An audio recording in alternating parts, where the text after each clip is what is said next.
story begins with an alliance between Nazi Germany and one of the most powerful Islamic leaders of the 20th century, Haj Amin el-Husseini, the Grand Mufti of Jerusalem. Their relationship has not been widely reported, likely because it contradicts the usual narrative that anti-Semitism in the Arab world is simply a response to Israel and its so-called misdeeds. But the truth goes much deeper.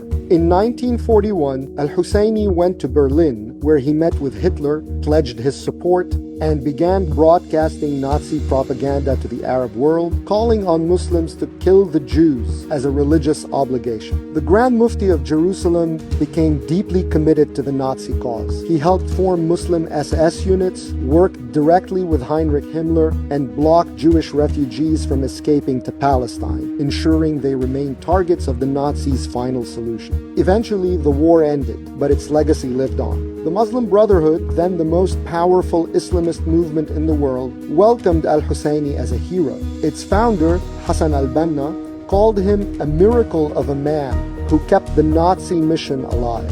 Germany and Hitler are gone, al-Banna wrote, but Amin al-Husseini will continue the struggle.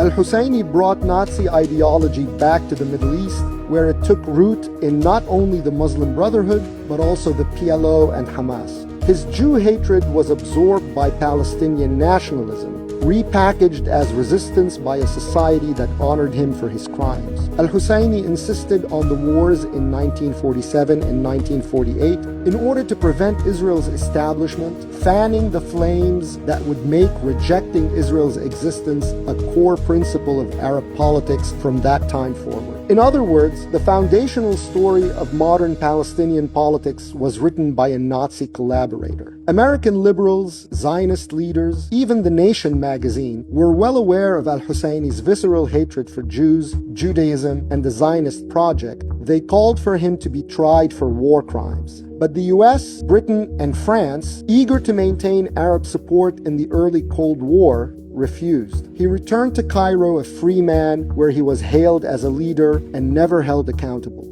Decades later, the consequences of his efforts exploded into view. The ideology which propped up the Nazi regime resurfaced in the Hamas charter, in Hezbollah sermons, in the theology of al-Qaeda. Suicide bombings and jihadi violence were the aftershocks of a political theology shaped by Nazism and repackaged as holy war.